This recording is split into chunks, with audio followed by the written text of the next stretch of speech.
Warning, this podcast may contain bad language and questions that some guide dogs may find offensive. It's part 3. It's part 3 of the facts. And guide dogs. 3 squared. It's cubed. Oh no. Blind cubes. Blind cubes. Yeah, it's like Rubik's Cubes for blinds. Blind people can do Rubik's Cubes, right? It just means that whatever they screw, it'll always be correct. Or you could get actual tactile ones. Boring. I like the easy victory.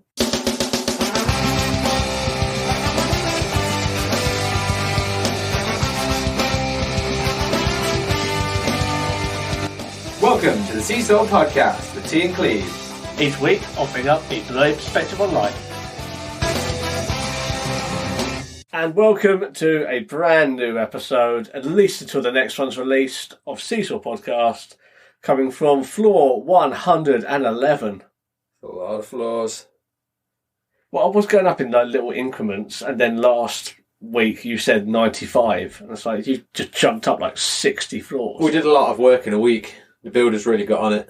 Also, they're very small floors. They're only like a half a metre wide. It's just a very small tower on top of a larger tower. I mean, technically it counts, I suppose. It's like a ladder to a water tower. I mean, water towers aren't really towers, though, are they? What is in the name? Yeah, I guess. Next you're going to tell me that Alton Towers isn't towers.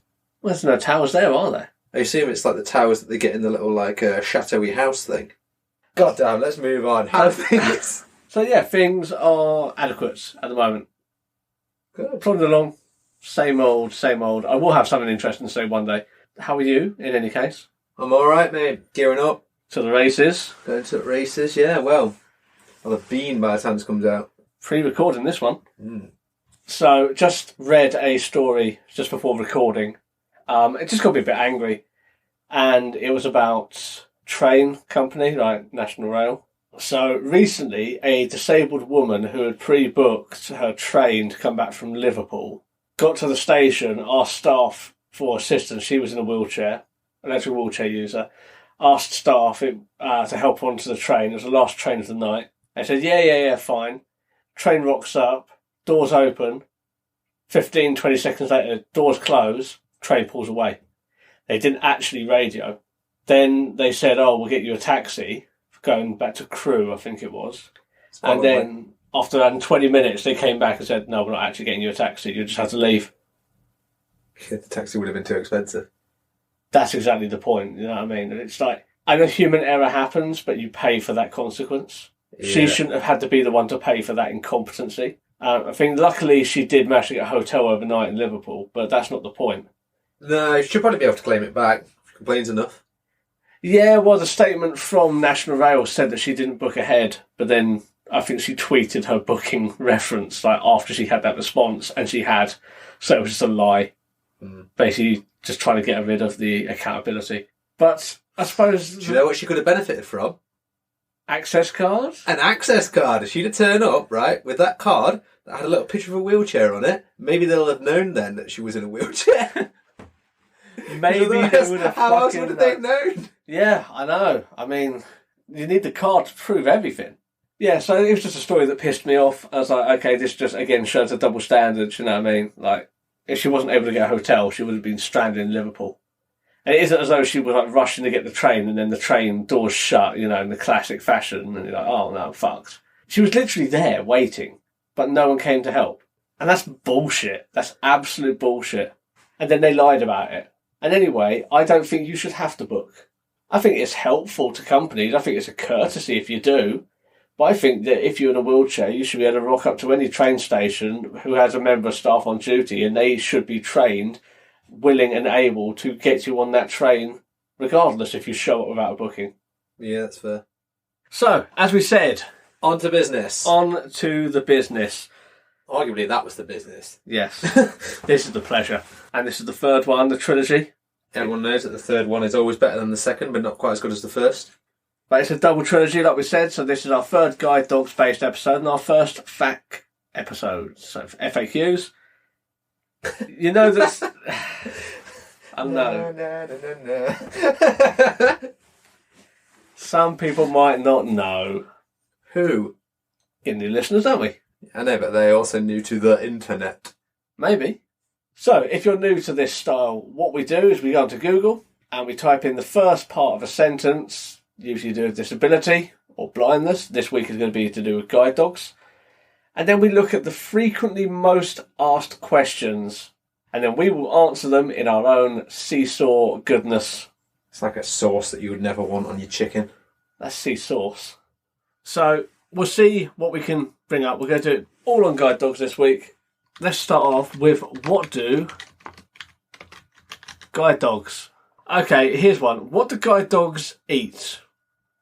Their own feces. They don't eat their own feces. They eat fuck shit instead. Tasty fuck shit. I mean, my retired guide dog, what doesn't he eat? So he does eat fuck shit. He has been known to eat fox shit. He doesn't exclusively sustain on fox shit. Alright, so that's not what you feed him. No. I think this question should be, what do you feed guide dogs? So, guide dogs are on really strict diets. So, they're not allowed treats and goodies outside of... I mean, they always get them anyway. But they're not supposed to have them outside of their meals. But it's generally just your standard dog kibble. All the dogs are different. My dog is on a special, expensive food because he's a clever boy. There's everything wrong with him. But generally, just guide dogs provide you with the wholesaler. They set up an account for you, and then you can pay for it if you want to contribute, or guide dogs will pay for the food. No dice, I'm not paying. I pay now, but I didn't while my dog was working. You pay later. I did pay later. What do guide dogs wear? So this one, I don't think we answered. Nikes. I always thought they were a bit more Adidas or Adidas. Adidas? Adidas. Some people call it Adidas. Retards do.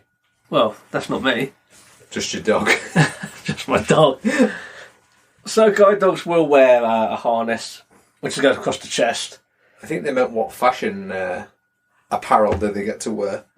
They get a nice collar, a little hat. It Do they get a depends. little winter coat, like a little fluorescent winter coat? No. Fucking bullshit. I'm not... What about little boots? Little snow boots? I thought you were getting your dog some snow boots. Yeah. Yeah, he wouldn't like them. Puppy boots. Pup boots. Hush puppies. Hey. Your dog's case, Ugg boots. Ugg LY boots. No, I don't like people who dress their dogs up. I think it's a bit stupid. The last photo I saw of your dog, he was wearing a birthday hat. Yeah, but I didn't put that on him, did I? I don't know, you might have done. Why would I do that? Don't know. Celebrate? I was unaware of this, and now that I know, I will strike down my enemies using said birthday hat. Wes did it by himself. He put his own hat on. Did he? Got his paws and strung it around his head. Fair play if he did that. I imagine his paws would have got stuck. Yeah, he's a bit special, isn't he? So, real answer, they wear a harness, and it's just a handle on it, so it's just for controlling the dog. Different assistance dogs have different coloured harnesses. Guide dogs in the UK are white with sort of yellow fluorescent on them, and then when they're in training they have like a blue one. But depending on what dog you have, they have different colour harnesses. I don't know off the top of my head what the different colours are. Bit ignorant on my part, but I'm a guide dog user, so I only care about my guide dog. Shall we move on to the next question? Yeah, sure. Okay, Cleves, you want to read this next one? Yeah, what do guide dogs do when they poop? What they do is they squat down and squeeze real hard. Pretty much what anyone does when they poop. What a stupid question. What do you mean what they do when they poop? They might, well, they're not meant to poop in certain places and things like that, are they? Do they go and do they give you a nudge and take a walk outside? Mine doesn't. So, here's a question for you. What do guide dogs look like? Like golden retrievers? Or black Labradors? Also German Shepherds? Any medium to large sized dog, I suppose. I've never approached them. Dane. I mean, that would be great. Or a husky. Huskies, no. Huskies are a pain in the arse. Okay. How do guide dogs? Here we go. Know where to go. There we go. How do they know where to go? Well, they don't. It's actually the owner who tells them where to go. It's weird. So they'll know the common places. So if you're near like the pub you usually go in, they'll instinctively sort of like pull you towards that. But you ultimately have to be the one to say to them, "Oh, we're going in there." So you've got to give them the directions. If you don't, they're just idiots and they don't do anything. Well, the next question is, how do guide dogs work? So I guess like that. Yeah. Just commands. It's like a point and click. Essentially, yeah. There's a train. So guide dogs, yeah, it's all based on commands. They, as we established in previous episodes, they're not super dogs in the sense of what people think they are. They require commands. It's a partnership at the end of the day. Like, they don't memorise routes and stuff. Otherwise, they'd always go to the butcher's or go to the park. So they know where they like to go, but they do need the input. Otherwise, they'll just be idiots and just sort of fumble about. I'm guessing they don't also solve crimes in haunted amusement parks. What, with a stoned loner? Shaggy. It wasn't until I got older that I realised that Shaggy is a proper stoner, isn't he? He's like... Yep. He looks like one. He's paranoid as fuck. Always hungry. I mean, that boy is on pot, like, constantly. But it's not until... I mean, did my parents know? I mean, Scooby's always laughing at inappropriate moments. There's probably some contact high there. I don't think there's any contact high at all. I think it's brownies. Scooby snacks. Yeah. That's what it is. The fucking Scooby snacks. They were both mad for them, weren't they? How do guide dogs poop? Like anyone else? How do you poop? Person who asked this question. How do guide dogs know where to cross the road? So this one is still kind of the same answer as where do they know where to go. You need to tell them when to cross, but a guide dog will not walk you out in front of traffic. What was that noise? Yes. Most of them won't. Most of them won't walk you out into traffic. Depends how depressed the guide dog is. That is true. Rather the car than this freak. Wow, fucking hell. That's dark. I'm sure that's happened at some point. Suicide's not a laughing matter, folks. We at the CSL podcast do not condone it. No, we don't. Especially not dog suicide. Dog-aside. So yeah, you have to tell them, basically. And they won't let you walk out in front of something, but you have to be the one to make the call. So if you say the word, forward is the command. You tell them to go forward. And if they don't move, you know you've made a stupid decision. But then sometimes you do I think I was doing it weekly, but you do a laziness test with them. You wait until you know that a car or a bus is coming and you tell them to go forward. And if they stand up, then you correct them and you tell them off. Because you know that was a stupid decision and they're just being lazy and not paying attention. So I was doing that like once a week just to keep my dog on his toes. And to be fair, he didn't do it often. Just maybe once in a while when I knew he hadn't slept well or was quite tired, he would be like, oh no, let's just carry on. It's like, no, I know that that's a truck. Like, you are not going to be walking forwards. Pay attention, you idiot. So it is a little bit of like minutiae to it. How do guide dogs get exercise? How do you get exercise? I use balloons to size. Balloons to size, exclusively with bone-shaped balloons. They get exercise the same way any other dog does. Bicep curls. Basic hypertrophy training. Nice rowing machine now and again. My dog I have gotten once on a treadmill and he freaked out. You'd think it's easy, just get him to start walking and then very slowly bring it up so he can keep walking. The issue is they can't make it stop. So he just freaks out. It's weird. Take your dogs outside. How do they know when to get off the bus? Again, they don't. You have to tell them when you're getting off the bus. How do you know when to get off the bus? Well, Jamie's fucked, as we established 2 episodes ago, because Coventry's shit. So he needs to count the stops. If you're in Nottingham, 9 times out of 10, it will read it out to you. Okay, next to the W words. Why do guide dogs? So, why do guide dogs retire? That's the most common reason. They're old, medical reasons. Sometimes they're a bit unwell. Sometimes they get lazy. I was going to ask that actually. Is there anyone where the guide dog's just like, he's just a bit of a lad and he just fucks off, stops doing the work? That's what happened with mine. Didn't apply himself. Yeah, that's what happened with mine. I thought yours was getting old. Yeah, but he started like sacking off his work many years ago. I had to bribe him significantly to keep him going. How much is that as you, though? I was told from the off that he was going to be an early retired, like from an experienced guide dog instructor. They said that he's not one of their better ones, and he was going to. Essentially, once a guide dog figures out that if they don't move, you can't physically do anything about it. As soon as they figure that out, generally that's it. That's game over. You can try and get some work out of them a little bit here and there. That's what I was doing with weird and wonderful ways. But generally speaking, when they get to that point and they figure that out, that's it. And that's what happened with Wes. Like, he just figured out if he sits down and doesn't want to go out because it's raining or he wants to stay home, I can't force him, really. Not with that attitude. No, I'm not going to drag him down the street, am I? Spare the rod, spoil the dog. I think guide dogs might have something to say about that practice. Yeah, more rod. No, I'm going to disagree politely on that one. You'll never get your flogging badge with that attitude.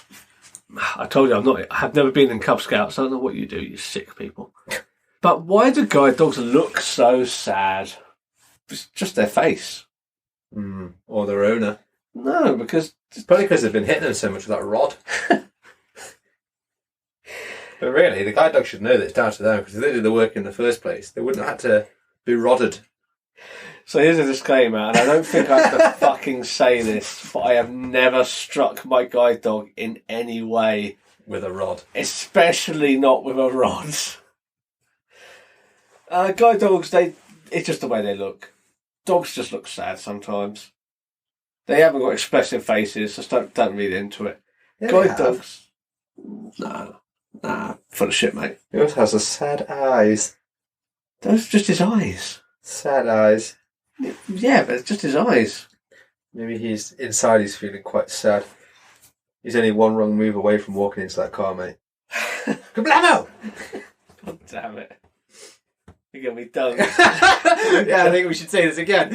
In no way do we advocate dog depression and suicide. No, we did not at all.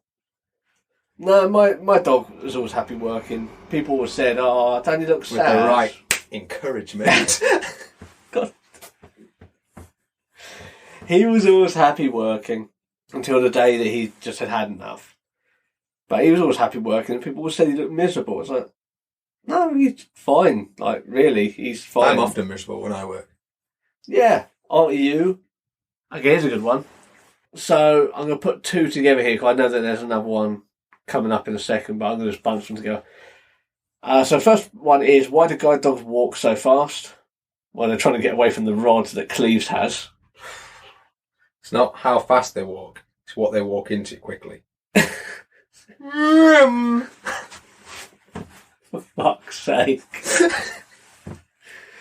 So a guide dog will always walk at the owner's pace, and that's one of the parts of the matching process, is getting a dog that walks at the pace that you do. So I won't get a small, slow dog who will walk really quick. They'll be reserved for like elderly who walk quite slow. So that's a part of the matching process. You need a dog that can keep pace with you, because they can't. Oh, hear me out, right? Get some little skateboard shoes for old people and let the dog just wheel them along. I don't think it would work. Well, there's only one way to find out. Old people on skateboards. Keep an eye on our YouTube. Yeah, it does sound pretty good. Yeah. I'd totally watch that video. It might have devastating endings. And this is one I'm going to pair with it. Why do guide dogs walk on the left? So this would be the left of the owner. I don't think I've ever seen or heard an exception to this. But guide dogs always walk on the left because the majority of the population are right-handed. So the left hand is where you want the handle of the harness to be. And you could say, oh yeah, well they should be diverse and have a couple of right-handed ones. But you never know who's going to be on the list. And you can't have a guide dog sitting around because there's no left-handed people to take the dog that will only work on the right. But why is it better for them to be in your left hand if that's not your dominant hand? Because it means your dominant hand is free to do other things. Essentially, all you're doing is you're loosely holding the harness, like the handle, and that feeling like resistance and speed up, turning and that sort of thing through the handle. It's a weird sensation. Like when you first get a guide dog, you usually hold onto the handle quite tight. But as soon as like you sort of relax, you have a really loose grip. Like I used to have like my index finger on the handle. That's all I would have because I feel in the tactile. It's like what's coming through the handle. It wasn't there to restrain the dog or hold the dog in any way. It was just a nice relaxed grip, and it's there for sort of like tactile reasons. So in that instance, I want my dominant hand to be free, so that I can text while I'm walking, which you're not supposed to do, or drink a coffee while I'm walking, which you're not supposed to do, or any number of the things that I want to do with my right hand. Right hand. Sorry. Fuck's sake. So that's why they work on the left, because you're not going to train them to work on the right for a few people who would have that benefit. And sucks to be them, but it's like 1 in 7 people, isn't it? That's left-handed, something like that. No idea. It's something like that. It's not very common, and 1 in 7 is pretty common. It might be more than that. I don't know. But the point is, it's not very frequent when you look at the how many right-handed people are out there. And if you don't have a match for a dog within a certain time frame, then the dog is useless. Because a right-handed owner isn't going to really get on well with like a left-handed dog. And I know, yeah, left-handed people have to make do with a right-handed dog. I get that. But, they're evil, so they can deal with it. Makes sense. So that's why there's no like prejudice in it. It's just literally they chose the left and they're just stuck to the left. That's just how it is. I imagine wheelchairs have like their brakes and certain features on one side more often than not. I think it's just the way it's designed. Why do guide dogs cost so much? So when I look at my dog, the average cost of raising, training and maintaining a guide dog without any unforeseen medical expenses was around 50,000 UK pounds. But you need to think that they're training them, so they've got to pay for their staff, they've got to pay for the food, the vet bills, their breeding centre, because contrary to what a lot of people will tell you, they do not breed for guide dogs. Guide dogs that breed their own dogs. So, yeah, anyone who says that to you is either a very rare exception or a liar. I hear that so often. Oh, I breed for guide dogs. No, you fucking don't. They all come from Leamington Spa, the National Breeding Centre, you liar. Yeah. But I digress. So they're very expensive, and guide dogs will pick up the vet bills, which can get astronomically expensive. My dog had a giant lump removed from his leg a few years back. I think all in it was around 20 grand for all the treatment for him, which I couldn't have afforded. Because they wanted the best for him, because he's worth it. Okay, last question. Can guide dogs go on planes? Yes, they can, but you've got to be sensible to a degree. Like, if a country isn't going to be considerate of an assistance dog, I wouldn't take mine with me. I can't imagine, like, the Turkish society is set up for a guide dog. What about Korea? Definitely not. So it comes down to whether you should more than anything. Even America, I don't think guide dogs are allowed in restaurants and stuff. But who knows? We might have something coming up that might answer those questions. But if that's the case, I wouldn't take my dog to America, even though they'd be absolutely fine with the dog. Like, I'm not going to tie it up outside. So again, it's no point. It's called a CNI dog over there. Yeah. Ding, ding, ding, ding, ding, ding, ding, ding. So yes, they can go on planes, but again, it depends. It depends where you're going with them. You just got to be sensible. A lot of the time with guide dogs, it's about being sensible. I could take mine on holiday to Cuba, but it could be too hot and he's not going to enjoy it, so I'm not going to bother. So, can guide dogs be black? Is the next one. This is Google, by the way. Don't believe us? Google it yourself. Just type in guide dogs. Can guide dogs? Yeah. I assume it's referencing Labradors, like golden retrievers, and talking about black labs. But it's just a funny wording of it. It's not a racial thing. No. I mean, I think the pay is going to be the same regardless. They get paid the same amount of biscuits. Fucking stupid. You do get more black labs now, though, right? It used to be like pretty much only golden retrievers, didn't it? The thing with black labs is they're very expensive to train because like they got a lot of medical issues, so you've got to be a lot more selective with your breeding. Usually, golden retrievers are usually a bit more stable on the whole, so that's why they're more common. Well, I've got a black lab, like a pure black lab, but a lot of them will be mixed with something like a black Labrador retriever and stuff like that. Labrador shepherds. It's very rare that you get a pedigree dog now. Can guide dogs go anywhere? They should be allowed to, but, you know, that's enough a fucking conversation that we've had previously. In the UK, at least, they should be allowed anywhere. And the law says they're allowed to be. Not always the case, but we won't get into that. A lot of plane-based questions. A lot of plane-based questions. Maybe can guide dogs hear electric cars? Can they hear electric cars? I don't know. I don't think I've ever worked my dog around an electric car, to be honest. You must have taken an Uber. Yeah, but he's in the Uber. Did you hear it come in? I don't know. I was wasted at that point. Yeah. No, I don't know. I mean, there was a discussion and a poll. I think actually Guide Dogs for the Blind did a poll a few years back saying we need electric cars to make a sound so it's better for blind and visually impaired people. What should the sound be? And my suggestion was the sound of a car. Yeah. Because it's what we're used to. Yeah. Just make them sound like that they've got an engine. Nah, I just want some guy going brrrr. Built-as theme tune on every car. Yeah. Can you fucking imagine? Your ears would bleed within a few minutes. So what's the last question? Can guide dogs go to the zoo? I'm sure they'd love it. I mean, I love the zoo. Would they not just stand and bark at all the animals? That's the reason I don't take mine, and I've never taken mine to the zoo. Again, it comes down to just being smart about it. You're going to a zoo where either the dog's going to get freaked out and bark at everything, or it's going to be an enticing snack for other animals and rile them up. Although, mate, they're not going to jump over the side. I know they're not. Dog.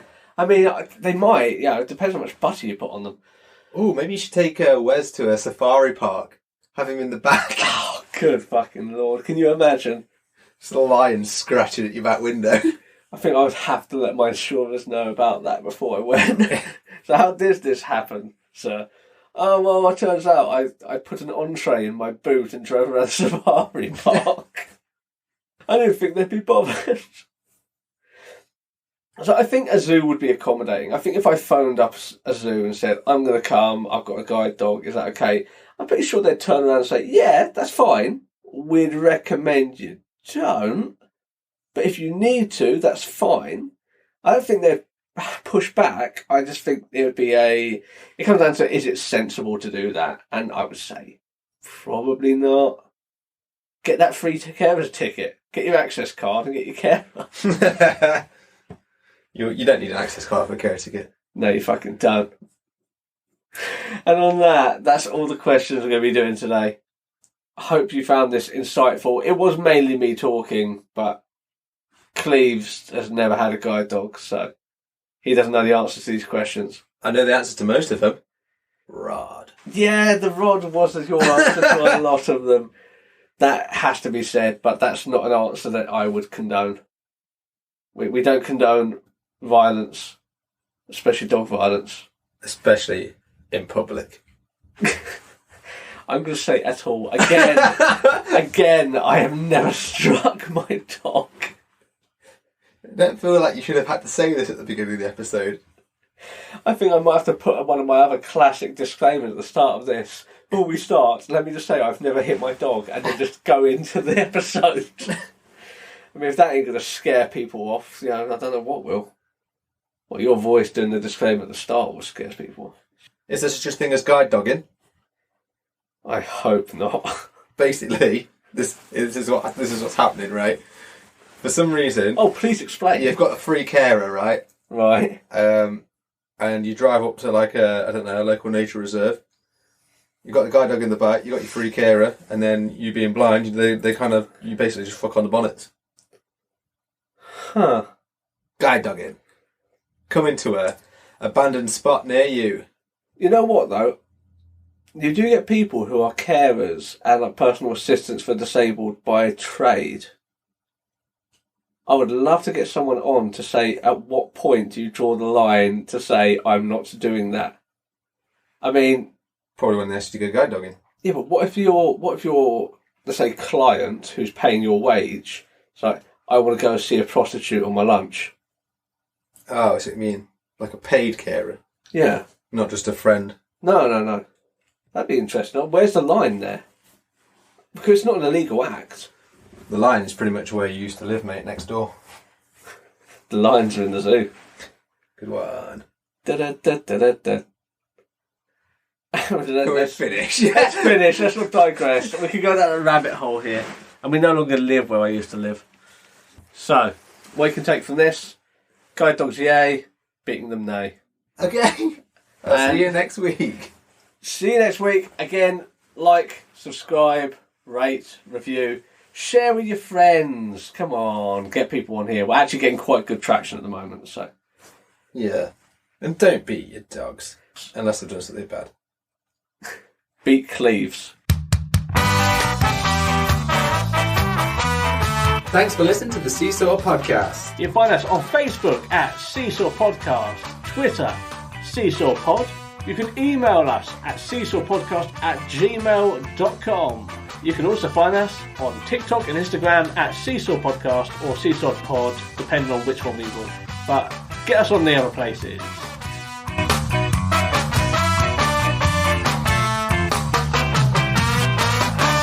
This podcast was recorded in front of a blind audience. Da-da-da-da-da-da. Fuck you, Access Scott.